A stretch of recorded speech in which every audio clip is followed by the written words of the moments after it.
We continue in this 8th lesson on the prophetic book of Nahum at the 8th verse of chapter 3.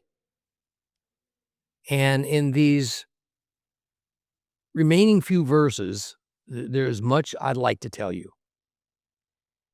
We concluded the previous lesson with the observation that history matters.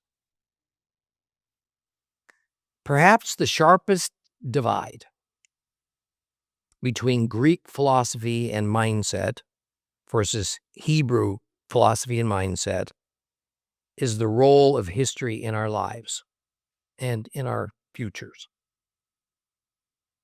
In modern times, what is currently labeled as liberal versus conservative on all the arenas that oppositional terms are used, at the foundation is that liberal views tend to think of the timeline of humanity as being a straight line that only goes forward. And thus, whatever occurred in the past has little to no bearing on the future, other than a few instances mostly political in nature. The conservative view tends to think of a timeline on humanity as cyclical, right, or manifesting patterns.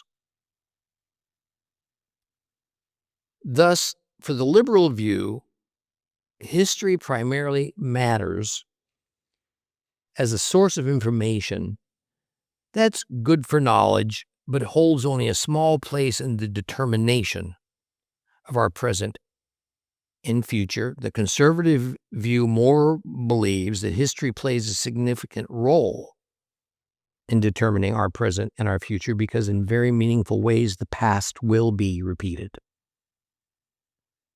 So using the terms liberal and conservative, which by no means would have meant anything prior to perhaps a couple of centuries ago at most. Without doubt, the biblical view is philosophically Hebrew, thus conservative, as very much relies on historical cycles and patterns. This is why the liberal Christian view downplays Bible prophecy and generally puts little faith in its value or reliability, while the conservative Christian view sees Bible prophecy as having more value and pertinence to us. But even then, only certain of it, and mainly that found in the book of Revelation. Now, the determination that each of us makes about this matter has everything to do with one's faith, mindset, and doctrines, because this will result in how one interprets the Bible. Okay. The result is to form a set of beliefs based upon what one finds acceptable and believable in God's Word. So, as with Seed of Abraham Torah class, we hold strictly to a Hebrew roots view that is somewhat more akin to conservative, but even more so, we are reliant on the importance and relevance of God's cycles, patterns, appointed times, and so on.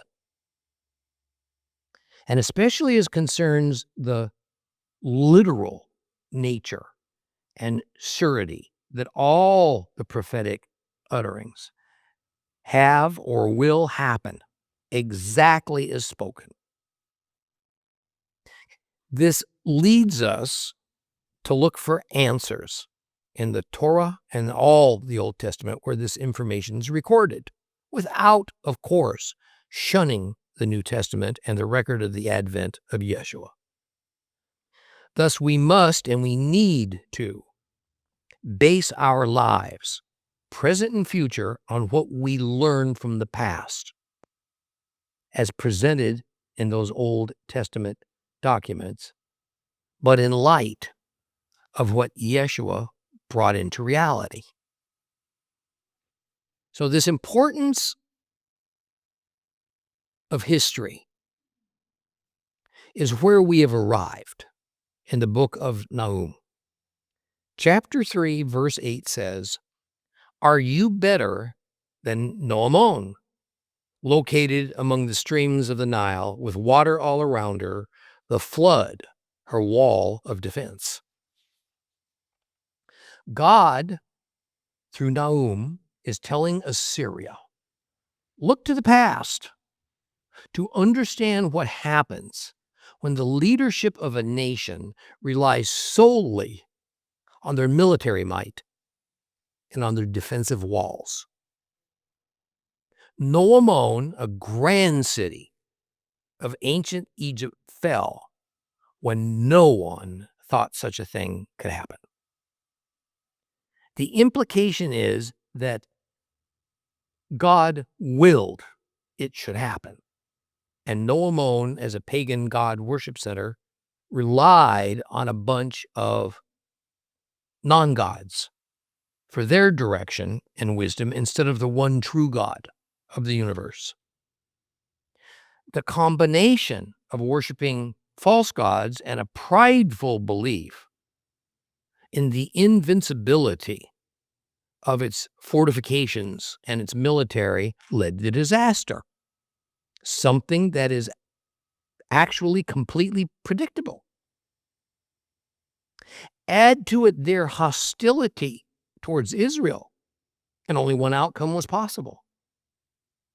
And since this is a pattern going back to the most ancient of times, well, of course, it played out in No-Amon, and now is about to play out in Nineveh. It is being repeated also in modern day history today as I speak, and it will for the foreseeable future. See, the message to us is God's patterns cannot be altered by any human, and it will affect humanity similarly in every age until Yeshua returns to establish the kingdom of God on earth in all of its fullness.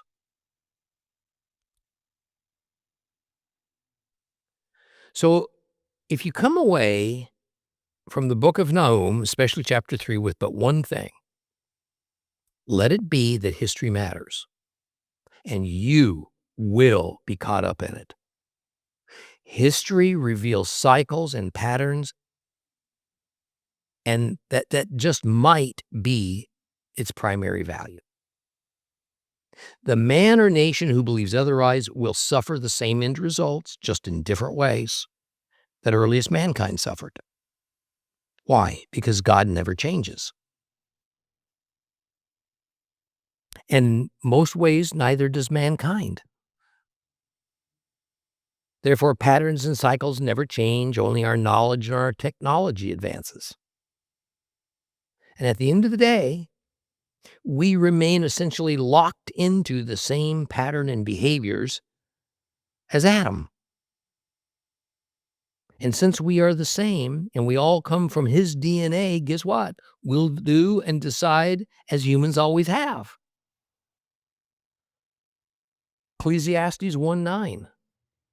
What has been is what will be. What has been done is what will be done. There's nothing new under the sun. Okay, open your Bibles to Nahum chapter 3, and we'll begin reading at verse 8.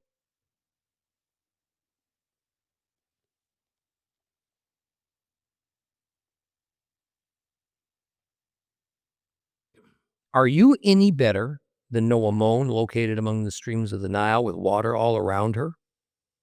The flood, her wall of defense? Ethiopia and Egypt gave her boundless strength. Put and Lubim were there to help you. Still, she went captive into exile.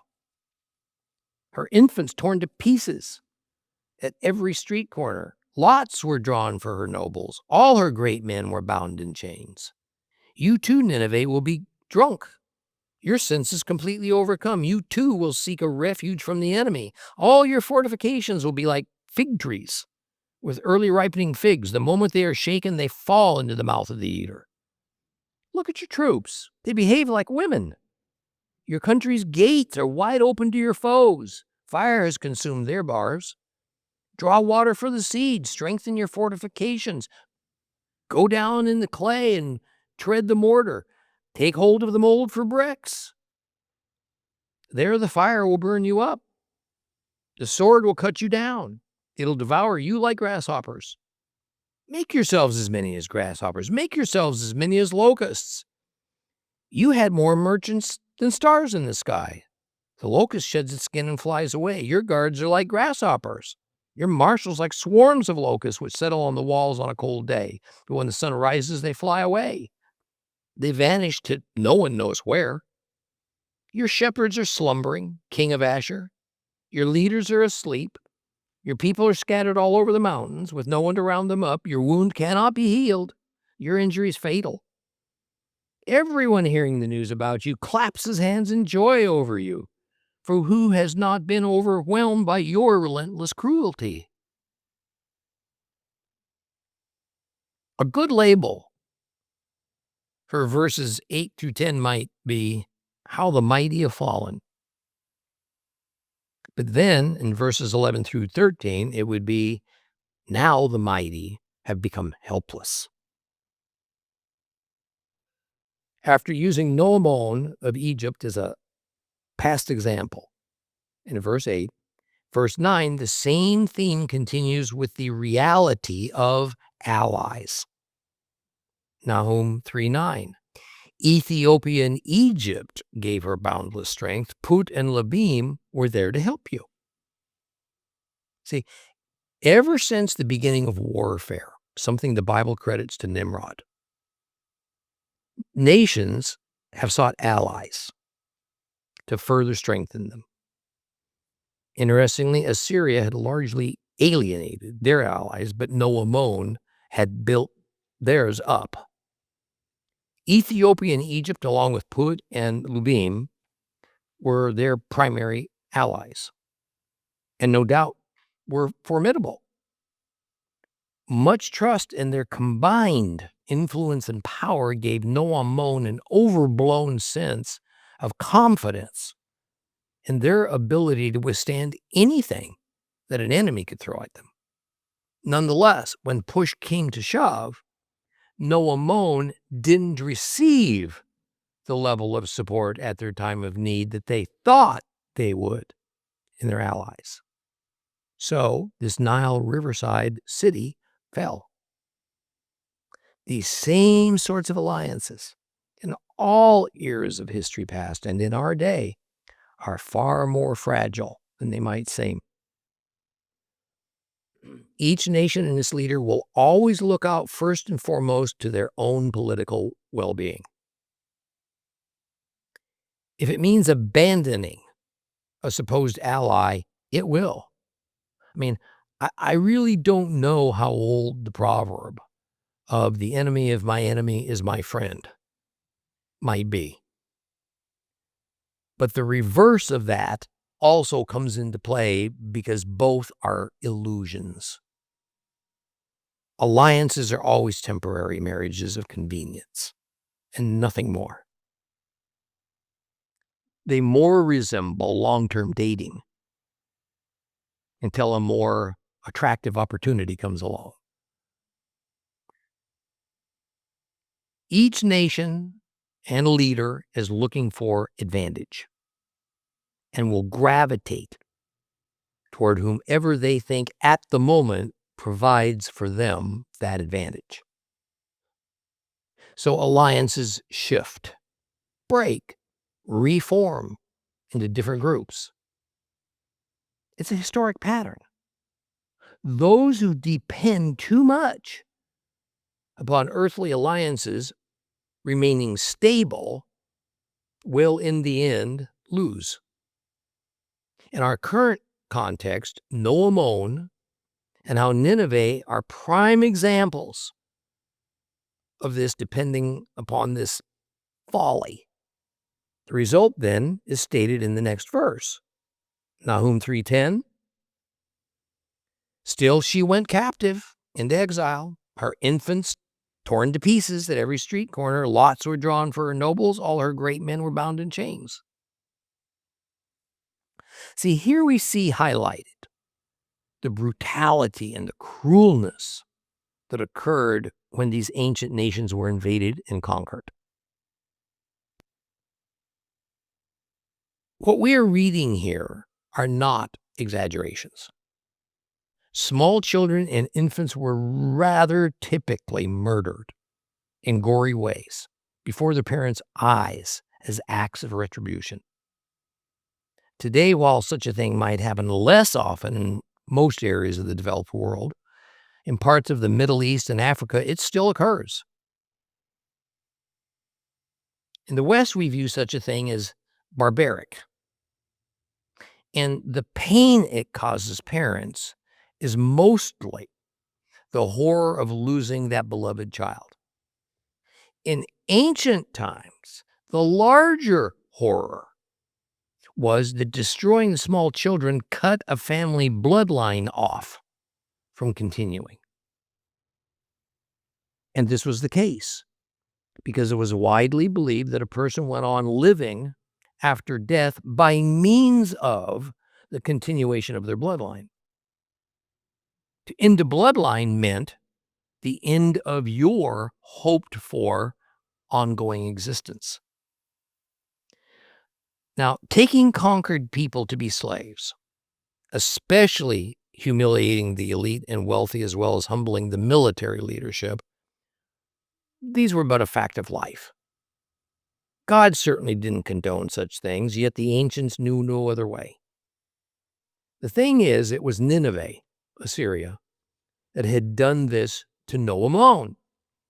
Now, many decades later, Nineveh would have the same done to them. The warning from God to mankind is, be careful how you treat others, even your enemies. You might be on the winning end today, but it will not always be so. See, it's one thing to war against another nation to defeat their militaries, to remove their leadership. It's quite another to do horrible and unnecessary things to the people. It was the retribution that Europe and the USA exacted from Germany after World War I that was the cause of the even more horrific World War II. It was only the enlightened attitudes of the victorious World War II Allied leadership that decided the better way forward for the vanquished was to help them rebuild rather than to punish. It might not seem so today, but the 80 years of relative peace in Europe is actually an amazing accomplishment compared to past times. It was only for the lack of retribution on the common people that this could happen. Nahum 3:11. You too, Nineveh, will be drunk. Your senses completely overcome, you too will seek a refuge from the enemy. Now, to get the best sense of this passage from the Hebrew perspective, we have to look at a couple of Hebrew words. The poetic line begins, gamat, which, using Hebrew grammar, best corresponds to the English as she, also you. Now, by interpreting and wording it this way, it emphasizes this ongoing comparison between what happened in the past to No-Amon that will now happen to Nineveh. So using the feminine gender when speaking of a city, then No-Amon is the she. The message is that something happened with No-Amon is going to happen again in the same way, only this time to you, Nineveh. And what is it that happened that will soon be repeated? It is tishchari. May you become drunk. May you become drunk is not a wish. It is God making a pronouncement. Used often in the Bible, especially when it involves military conflict, drunkenness as a curse is directly tied to the biblical literary motif about the cup of God's wrath. Drunkenness, used in such a manner, is about a person or a nation being in a state of stupor or bewilderment. Their minds can't make sense of what's happening to them. Like a drunk who is drawing near to passing out. They can't make rational decisions. They don't know who they are. They don't know where they are, what they're doing, what they're saying. Now, while being related to God's cup of wrath, the cup of drunkenness is not exactly the same. But it does refer to the cup of as a metaphor, as meaning something set before people as a container, as some sort of evil thing. See, we shouldn't take the idea of a cup as a container too far. It is really more meant as an expression, usually as something someone in the wrong deserves. We should also understand that it is God who fills this cup with whatever he does. Filling a cup of drunkenness means to make the drinker confused, unable to respond in any sensible way. Here in this verse, God is making Nineveh drink from this cup in order to not be able to respond appropriately to fend off Babylon's attack against them. So in this passage, this drunkenness metaphor addresses two things. Diodorus Siculus reports that the people and the soldiers of Nineveh had a big drunken orgy, at which time there was a surprise attack by Babylon. So taking Nineveh was relatively easy. Several popular Bible versions offer a bit different interpretation of this verse that has merit. In the YLT, the Young's Literal Translation, we read it this way. Even thou art drunken, thou art hidden, even thou dost seek a strong place because of an enemy. Notice the phrase, thou art hidden. See, this is actually a much more literal and likely correct translation than what we see in most Bibles, yet it is in agreement with a few other notable versions, such as the NAS and even the King James Version. Still, what does thou art hidden mean? It is actually rather common in the Old Testament to use the term hidden to mean vanishing away as if it had never existed. Or it can be used to mean something like reduced to nothing. In this case, essentially it means any ability or will that Assyria had to resist the Babylonians is gone. And as a result, the army that the king and people of Nineveh counted on to protect them from the Babylonians, they'll start to seek fortified places to run and hide, just as the common people had done, rather than standing their ground and fighting to the death. Overall, the idea is that tables have been turned on Nineveh. They have always been the irresistibly powerful war machine, but now one more powerful than them is causing the Assyrians to seek shelter. Nahum 3:12. All your fortifications will be like fig trees with early ripening figs. The moment they are shaken, they fall into the mouth of the eater. Okay, this use of this agricultural metaphor that must have been common knowledge to the people of the Middle East sounds unfamiliar to us. The characteristic of early ripening figs is that they come off the tree rather easily, so they can be gathered and eaten in a hurry. Although not used a great deal in the Bible, this same metaphor is found in Isaiah. The RSV does the best job of interpreting this verse, in my opinion, where it says in Isaiah 28:4, "And the fading flower of its glorious beauty, which is on the head of the rich valley, will be like a first ripe fig before the summer. And when a man eats it, he eats it up as soon as it is in his hand." See, comparing early figs to the fortresses of Assyria is that fig trees don't have to be shaken all that hard to get the earlier ripening figs. So the fortresses are attacked and consumed rather quickly. Now, I want to detour a little to show you something interesting. The Hebrew word for early figs is bikurim. That might sound familiar to some of you, because at the time of this writing, we just recently passed the holiday of first fruits, whose biblical name is bikurim. So literally, the word that is commonly translated in English as first fruits is first figs. The first edible figs appear on fig trees a few weeks before summer.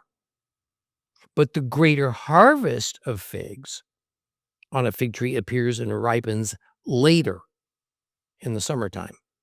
An interesting feature of early figs is that they are harvested much easier than later figs. The later figs have to be picked with some extra labor to get them down because their stems are thicker and they require more effort to get them off the tree. The early figs only require a good shaking of the tree to fall off their smaller stems, so it takes no time at all to get them and eat them. Therefore, bikurim is the official name of a God-appointed holy day that literally means early figs. But the same word is also used to stand for all the early fruits, the first of the fruits of any kind of harvest, field or tree or even animal in some cases. Clearly, it is used in the Hebrew vocabulary more as a general expression than what it technically means. Makes me wonder if there is some connection between this and that strange and enigmatic story in the book of Mark about Yeshua in a fig tree that he encountered just outside of Jerusalem. People have attempted to understand its meaning for centuries. And so a good many solutions have been put forth. Now, considering what you just learned about the actual meaning of bikurim, and that it doubles for the name of a biblical feast day, that is also the day Yeshua would arise from the grave, and that this particular trip to Jerusalem for Yeshua would be his final one, because in just a few days from this fig story that happened, he'd be executed on a Roman cross. So let's quickly take a look at it. Mark 11, starting at verse 11, we read this. Yeshua entered Jerusalem, went into the temple courts, and took a good look at everything. But since it was now late, he went out with the 12 to Beit-Yah. The next day, as they came back from Beit-Yah, he felt hungry, and spotting in the distance a fig tree in leaf, he went to see if he could find anything on it. And when he came up to it, he found nothing but leaves, for it wasn't fig season. And he said to it, "May no one ever eat fruit from you again." And his Talmudim, his disciples, heard what he said. Well, on reaching Jerusalem, he entered the temple courts and began driving out those who were carrying on business there, both the merchants and their customers. And he also knocked over the desks of the money changers, upset the benches of the pigeon dealers, refused to let anyone carry merchandise through the temple courts. Then, as he taught them, he said, "Isn't it written in the Tanakh, my house will be called a house of prayer for all the Goyim, the Gentiles, nations, but you have made it into a den of robbers." And the head Kohanim and the Torah teachers heard what he said and tried to find a way to do away with him. But they were afraid of him because the crowds were utterly taken by his teaching. When evening came, they left the city. In the morning, as his Talmudim, his disciples passed by, they saw the fig tree withered all the way to its roots. Kepha remembered and said to Yeshua, "Rabbi, look, the fig tree that you cursed is dried up." And he responded, "Have the kind of trust that comes from God. Yes, I tell you that whoever does, no doubt in his heart, but trust that what he says will happen, can come to this mountain and say, go throw yourself into the sea, and it'll be done for him." Now, the book of Matthew recounts the same story, but in highly abbreviated form. So here is what we learn. When we add in the knowledge that we now have of Yeshua's resurrection on the day of Bikurim. First, in Mark, we see it usually translated as explaining that it wasn't fig season as yet. So one has to wonder all the more why Yeshua would curse the tree for not having figs when the season for figs hasn't even arrived. Mark gives us the wrong impression. It was that Yeshua was correctly expecting to find the early figs, as was usual, in the late spring, which is the timing of the story. Passover, unleavened bread, and then first fruits were springtime festivals. But the tree had none, even though it had produced leaves. So there was more than enough time for that tree to have produced its early figs that were easy to harvest and fast to eat, even though the main harvest would come several weeks later in what was known as late figs. See, Yeshua's response was to curse that tree, and so it dried up and died. His disciples were shocked that he would do that. So Yeshua used it as an object lesson about the lack of trust and faith. I must say that the actual meaning and intent of the pseudo-parable is still unclear to me.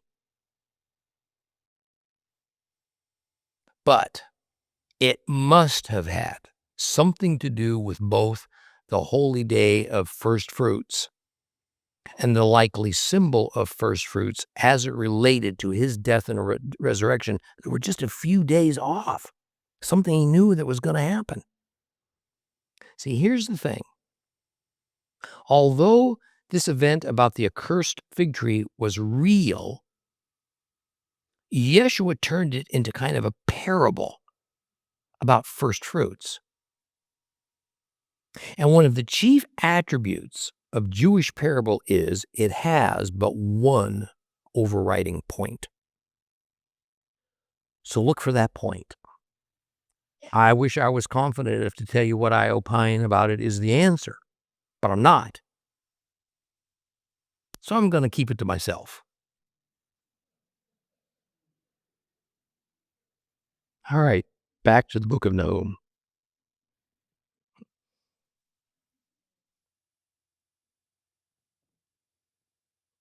As verse 12 more or less ends this particular section of Nahum, it deserves a brief summary. The fact remains that despite all its draw and seeming promises, earthly security and things like money and militaries are illusions.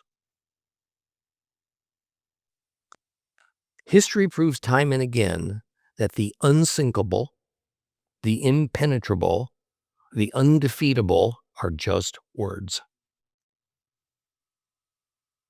The mightiest of every material thing eventually falls. So why put our faith and trust in those things? The only mighty thing that cannot be defeated or fail is God. No person, no nation is invincible.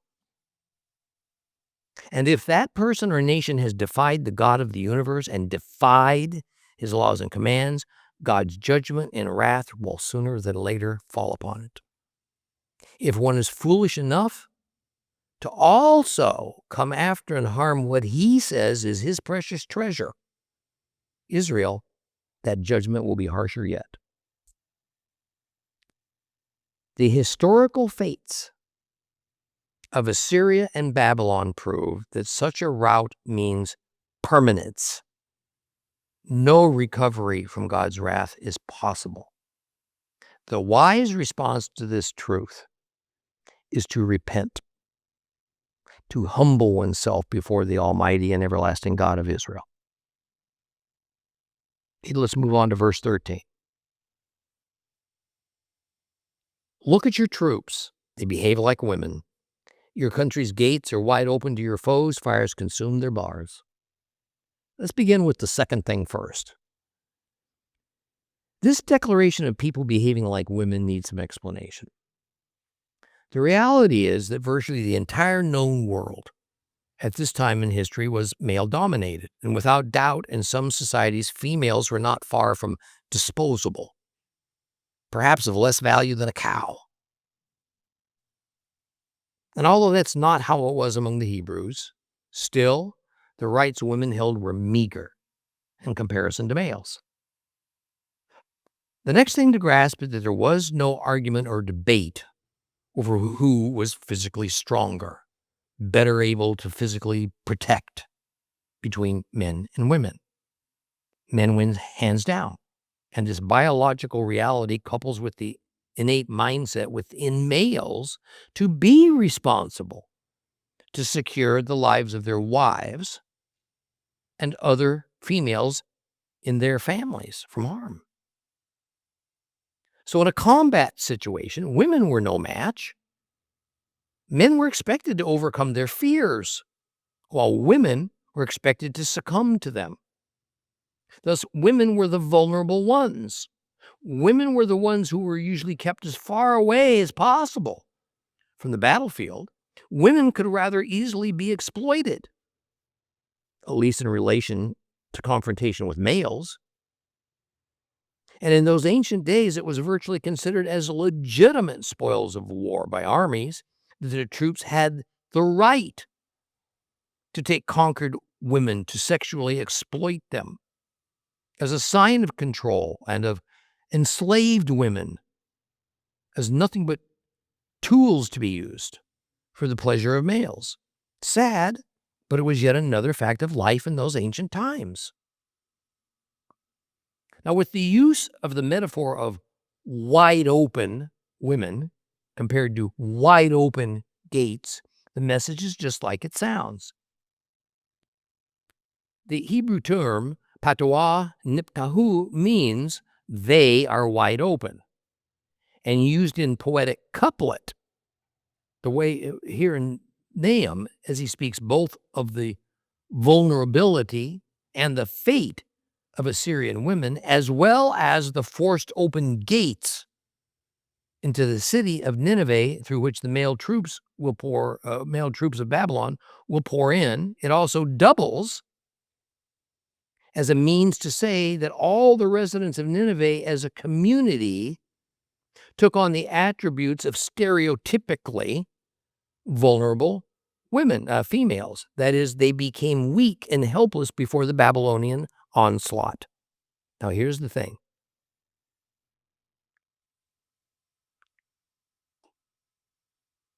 Some translators interpret those helpless people as indicating the common folk, while others, like the Complete Jewish Bible, assume this is saying that it's Nineveh's soldiers who have turned to cowardice and collapsed in the face of the overwhelming enemy.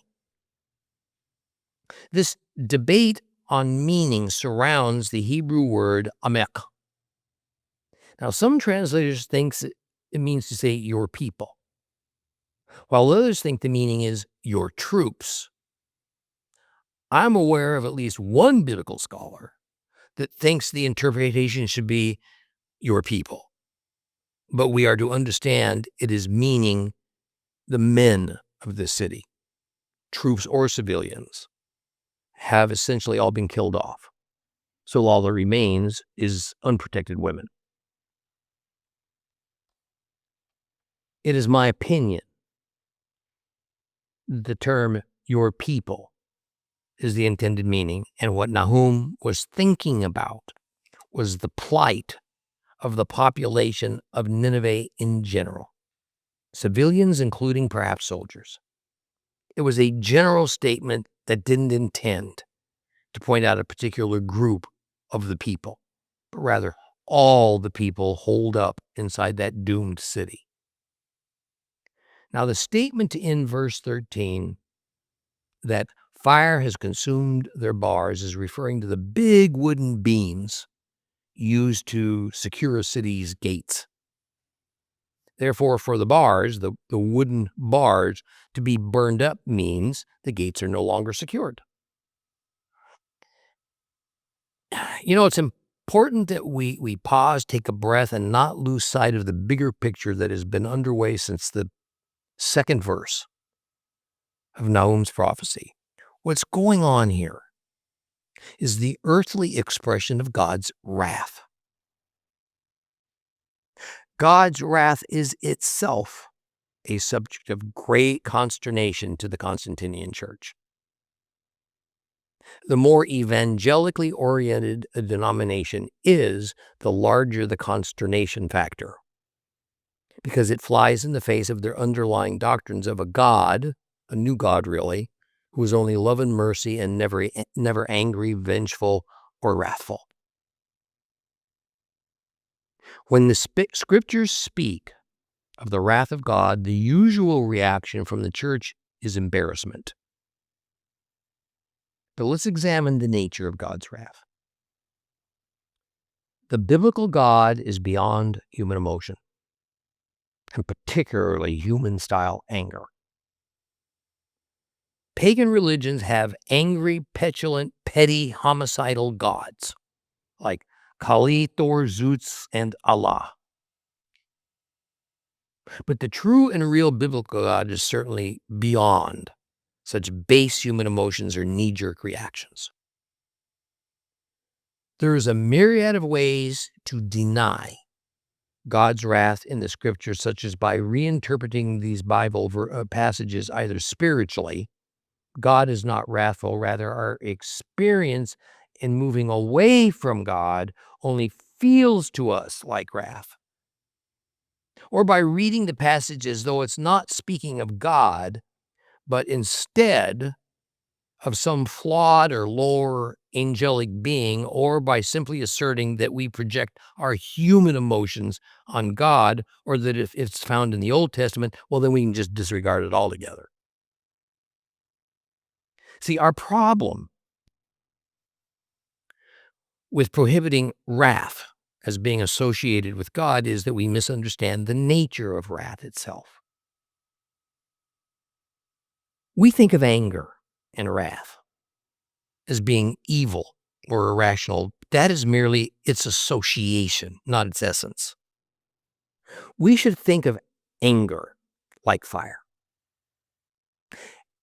At the right place and at the right time, used for the right reasons, it's invaluable and it's necessary. However, once it goes out of control, it becomes evil and destructive. So anger can be good. The opposite of anger is the virtue of patience. However, patience and inaction in the face of unremitting evil is not a virtue. It's evil as well. If it is true that evil triumphs only when good men do nothing, then it is anger, not patience, by which evil's halted. There is a time for patience and a time for righteous indignation and action. See, this is well spelled out for us in Ecclesiastes. Let me read just some of it for you, starting with verse 1, chapter 3 of Ecclesiastes. For everything there is a season, a right time for every intention under heaven, a time to be born and a time to die, a time to plant and a time to uproot, a time to kill, time to heal, time to tear down, time to build, time to weep, a time to laugh, time to mourn, a time to dance, a time to throw stones and a time to gather up stones, a time to embrace, time to refrain, time to search, a time to give up, a time to keep, a time to discard, a time to tear, a time to sow, a time to keep silent, and a time to speak, time to love, time to hate, time for war, a time for peace. Perhaps of the 2 or 3 greatest underlying themes of the Bible, it is God's desired intimate involvement with his creation. The God of the Bible did not simply create, wind it up like a great mainspring in a clock, and then turn it loose to run by itself indefinitely. Rather, God actively participates within the created order to bring about both a personal relationship with us and to carry out his moral justice. Therefore, when we speak of the wrath of God, it is not a pugnacious, serendipitous God who has separated himself from any objective, meaningful, recognizable code of justice. Rather, the wrath of God is his exercise of his sole divine sovereignty, contained in his righteous judgment, in the legitimate pursuit of this very standard of justice, to which he also holds himself, as well as humanity. God's wrath is never spontaneous. It's not irrational. It's not unpredictable. It's always in reference to the covenant terms. Covenant terms he handed down to mankind through Moses and the Hebrews, not some hazy abstract meaning of covenant, as the church tends to give it, but rather to the biblically established covenants of Abraham and Moses, and then given through Jeremiah and carried out through Yeshua. God's mercy and God's wrath are not opposites, any more than are grace and law. They work organically together. It is the Father's concern for creation, all of it, that is the source of his righteous anger. As Hosea says, "Come, let us return to the Lord, for he is torn, that he may heal us. He is stricken, and he will bind us up." The very definition of God's goodness necessarily means that he cannot be tolerant or indifferent to evil. His indifference, or his worshipers' intolerance to evil, is more insidious than evil itself. Evil's a contagion. It cannot be ignored. God's wrath signals the end of divine patience. God's comfort to the afflicted and to the oppressed is that evil is nearing its end at the climax of history. Throughout the Hebrew Scriptures, as demonstrated in the minor prophets and here in Nahum, God's wrath is always conditional on our behavior and our response with his call to repentance. The Bible, Old and New Testaments, repeatedly stress that God is long-suffering. He's slow to anger. Yet God's patience and forbearance has limits, boundaries. The message of God's impending wrath, therefore, is a reminder that God's mercy cannot be taken for granted, not even for those who strongly claim his Son. God has a severe side. And if he did not exercise it, then the word justice would have no meaning. The essential nature of God is love. And yet, God's wrath arises from this same love. I mean, goodness. Love and justice are measures of God's anger. Divine sympathy for the victims of human cruelty is usually the underlying motive for God's anger. And especially that is so concerning cruelty, abuse, and oppression of his people, Israel. God's wrath is never inscrutable or unaccountable, but directly related to his delight of justice. But when God's defined justice is transgressed, then his wrath is kindled. In the end, his greatest wrath is reserved for those who harm Israel and those joined in covenant to Israel, his true worshipers. We'll continue in the final chapter of Nahum next time.